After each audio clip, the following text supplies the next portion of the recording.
La première chose qu'il a entendue ce matin-là, ce n'était pas la voix du médecin. C'était le silence. Un silence épais, presque insolent, qui collait au mur blanc de la chambre. Pascal Bataille fixait le plafond comme si quelque chose là-haut allait lui répondre. Mais il n'y avait rien. Juste cette phrase qui tournait encore, comme une aiguille brisée dans sa tête. Cancer en phase terminale. Pas une possibilité, pas un doute, une condamnation. Et ce qui rendait cette vérité encore plus insupportable, ce n'était pas la douleur physique. Non, il connaissait déjà cette brûlure qui ronge, qui s'installe, qui ne part jamais. C'était autre chose, quelque chose de plus froid, plus lent, plus cruel.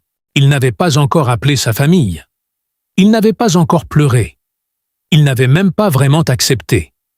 Mais il avait déjà pensé à lui, à Laurent Fontaine, son ami, son frère d'antenne, celui avec qui il avait partagé des plateaux, des regards complices, des silences remplis de sens, celui qui connaissait tout, absolument tout.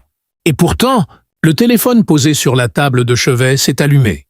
Un message, pas de Laurent. Un autre nom, une phrase courte, trop courte. Tu devrais voir ce qui circule. Il a hésité, juste une seconde, une seule, puis il a ouvert. Des articles, des extraits, des mots déformés, arrachés, jetés dans l'espace public comme des morceaux d'une vie qu'on ne lui appartenait plus. Son état, sa maladie, ses faiblesses, exposées, sans filtre, sans pudeur. Et dans certaines phrases, dans certaines tournures, il reconnaissait quelque chose, une manière de parler, une précision qui ne pouvait venir que d'une seule personne. Laurent. Non, pas lui, pas maintenant, pas comme ça. Le souffle s'est coupé. Pas à cause de la maladie, cette fois. Pas à cause des poumons fatigués. Non. C'était plus profond. Comme si quelque chose venait de se fissurer à l'intérieur. Lentement, sans bruit. Mais irréversiblement. Il s'est redressé, difficilement. Le corps protestait. Chaque mouvement était une négociation.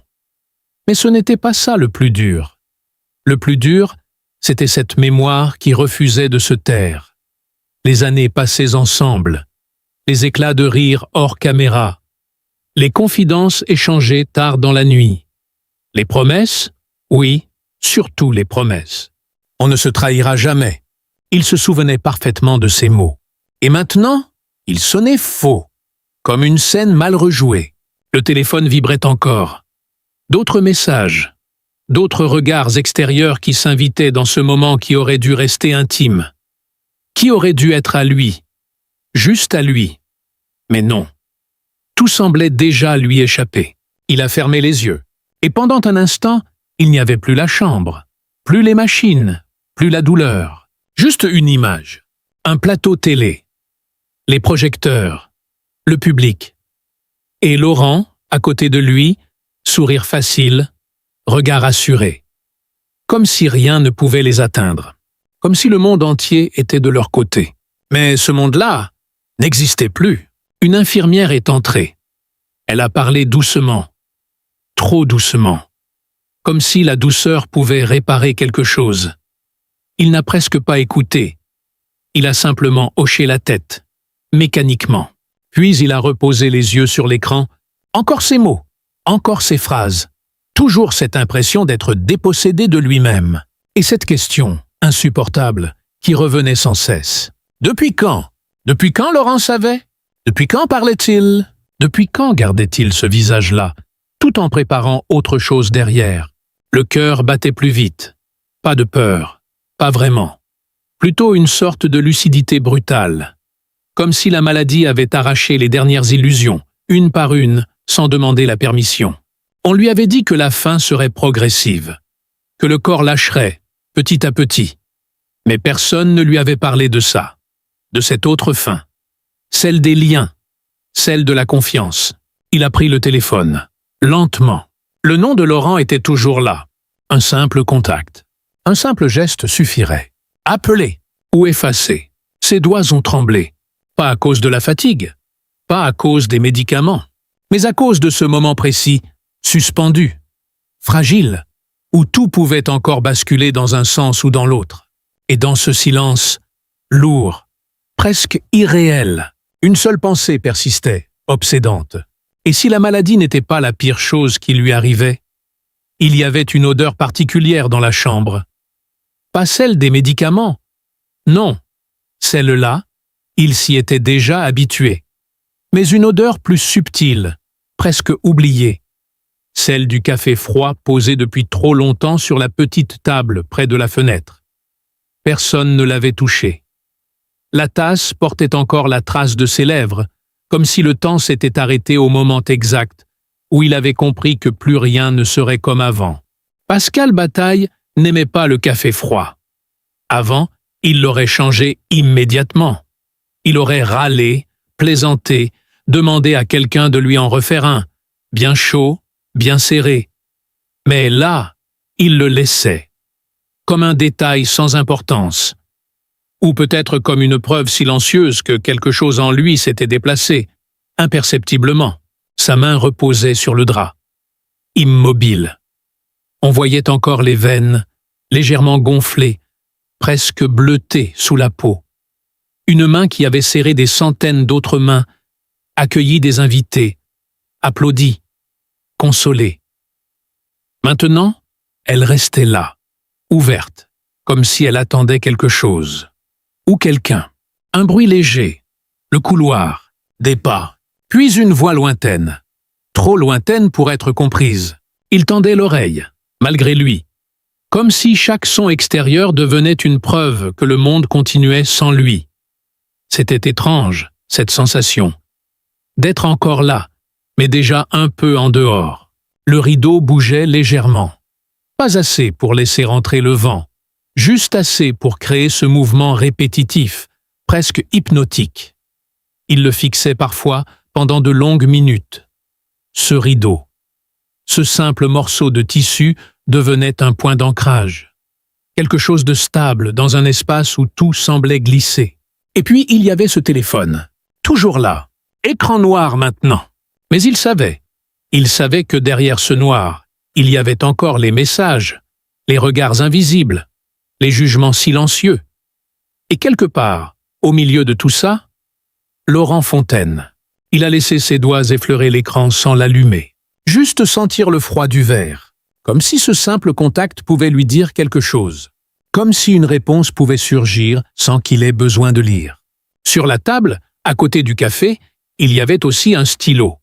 Noir, classique. Il ne se souvenait pas l'avoir demandé. Peut-être une infirmière. Peut-être quelqu'un de la famille. Ou peut-être lui-même, dans un moment où il pensait encore qu'il aurait quelque chose à écrire. Il l'a pris. Le poids était léger, trop léger. Il a essayé de le faire tourner entre ses doigts, comme il le faisait avant, machinalement, pendant les pauses. Mais le geste n'était plus fluide. Le stylo a glissé, est tombé sur le sol avec un bruit sec. Un bruit presque trop fort pour cette pièce. Il n'a pas essayé de le ramasser. À la place, il a regardé ses doigts. Longuement, comme s'il redécouvrait cette partie de lui, comme si ses mains ne lui appartenaient plus tout à fait. Un souvenir à traverser, un détail, rien de spectaculaire, une loge, une lumière trop forte dans le miroir. Laurent assis derrière lui, en train de rire pour une raison qu'il avait déjà oubliée, et lui, en train d'ajuster sa chemise, sans vraiment écouter. Juste cette présence, simple, évidente, indisputable. Il a rouvert les yeux. La chambre, le silence, le rideau, le café froid. Tout était là. Mais ce souvenir, lui, semblait presque irréel maintenant. Comme une scène d'un autre homme. Sur la chaise, près du lit, il y avait une veste. Sa veste. Celle qu'il portait souvent pour les tournages. Elle était posée là, soigneusement pliée. Trop soigneusement. Comme si quelqu'un avait voulu préserver une image. Maintenir une illusion de normalité. Il a tendu la main vers elle. Ses doigts ont frôlé le tissu. Et pendant une seconde, juste une seconde, il a senti quelque chose. Pas une douleur, pas une peur. Quelque chose de plus diffus, comme une absence. Comme si ce tissu portait encore une version de lui qui n'existait plus. Il a laissé tomber sa main. Le téléphone s'est rallumé, sans qu'il le touche. Une notification. Encore. Toujours. Le même monde qui insiste. Il n'a pas regardé. Pas tout de suite. À la place, il a tourné légèrement la tête vers la fenêtre. La lumière avait changé. Plus douce maintenant. Presque dorée. Le genre de lumière qu'il aurait remarqué avant. Le genre de lumière qu'il aurait commenté. Peut-être même filmé. Maintenant, elle passait simplement. Sans commentaire. Sans témoin. Et dans ce moment suspendu, on aurait presque pu croire que rien ne s'était encore brisé. Sauf que quelque part, très profondément, il savait que même les plus petits détails, le café oublié, le rideau qui bouge, le stylo tombé, étaient devenus les seuls fragments d'un monde qui lui échappait lentement, et que dans ces fragments, quelque chose essayait encore de tenir, sans bruit, sans explication, sans promesse. Le téléphone n'arrêtait pas vraiment de vibrer. Il respirait. Par petites secousses irrégulières, comme un cœur extérieur posé à côté du sien. Pascal Bataille ne le regardait toujours pas. Pas encore. Il y avait quelque chose de presque dangereux dans l'idée d'allumer l'écran, comme ouvrir une porte dont on ne connaît pas l'autre côté, mais dont on pressent déjà l'odeur. Dans la chambre, le temps ne passait pas de manière normale. Il ne s'écoulait pas. Il stagnait. Il s'accumulait dans les coins, dans les plis du rideau, dans les reflets du verre. Même la lumière semblait hésiter, comme si elle ne savait plus très bien à quelle heure elle appartenait. Une horloge était accrochée au mur, mais il ne la regardait jamais. Pas parce qu'il n'en avait pas envie, parce que quelque chose en lui refusait de mesurer ce qui restait. Un autre bruit, plus proche cette fois. Pas dans le couloir, dans la pièce. Un froissement léger. Il a tourné les yeux lentement. La veste. Elle avait glissé légèrement de la chaise. Ou peut-être, il l'imaginait, il est resté immobile, à observer, comme si ce simple déplacement avait une signification qu'il n'arrivait pas encore à saisir. Puis, plus rien. Le silence est revenu, plus lourd qu'avant. Il a finalement pris le téléphone. Pas d'un geste brusque, non. Avec cette lenteur étrange qu'ont les gens quand ils savent que ce qu'ils vont voir ne pourra pas être oublié. L'écran s'est allumé. Une seule notification visible. Pas de flot, pas de chaos. Juste une, sans nom affiché. Un numéro inconnu. Un message court. Trop tard pour corriger. Il a relu. Encore. Trop tard pour corriger. Corriger quoi? Qui? Il a froncé légèrement les sourcils. Pas de colère. Pas encore. Plutôt cette sensation désagréable d'être en train de rater quelque chose d'essentiel. Son regard est descendu. Un détail, l'heure d'envoi. Elle ne correspondait pas. Elle ne correspondait pas du tout. Le message avait été envoyé avant même que les articles ne sortent, avant que tout explose, avant que le monde extérieur ne s'empare de son histoire. Un léger vertige, presque imperceptible, comme si le sol venait de bouger d'1 millimètre. Il a verrouillé l'écran, puis déverrouillé, comme pour vérifier que tout était toujours là, que ce message existait vraiment, que ce n'était pas une invention de son esprit fatigué. Sur la table, le café n'avait pas bougé, le rideau non plus, tout semblait figé. Et pourtant, quelque chose venait de se déplacer. À l'intérieur, très légèrement, mais suffisamment pour changer la direction de ses pensées. Laurent Fontaine. Le nom est revenu, pas comme une accusation, pas encore, plutôt comme une ombre. Une silhouette dont les contours restaient flous. Et si? Non. Il a secoué légèrement la tête. Pas assez de force pour chasser complètement l'idée, mais assez pour la repousser. Pour l'instant, ses doigts ont ouvert l'application de messages. Le fil avec Laurent était là. Intact. Calme. Trop calme. Les derniers échanges dataient de quelques jours. Des phrases simples, presque banales. On se voit bientôt. Repose-toi. Je suis là. Il a fixé ses mots, longtemps, comme s'ils pouvaient changer sous ses yeux, comme s'ils pouvaient révéler quelque chose qu'ils avaient caché jusque-là. Mais rien, juste des mots. Et pourtant, il y avait cette sensation persistante, comme un décalage, un léger désalignement entre ce qui avait été dit et ce qui était en train d'arriver. Il a remonté la conversation. Plus haut, encore plus haut, des années de messages, des fragments de vie, Des blagues, des projets, des confidences. Tout semblait normal, trop normal. Et c'est peut-être ça, le plus étrange. Il a arrêté de faire défiler. Un détail venait de capter son attention. Un message. Court, ancien, presque insignifiant, mais écrit à un moment précis. Un moment qu'il n'avait pas oublié. Il l'a ouvert.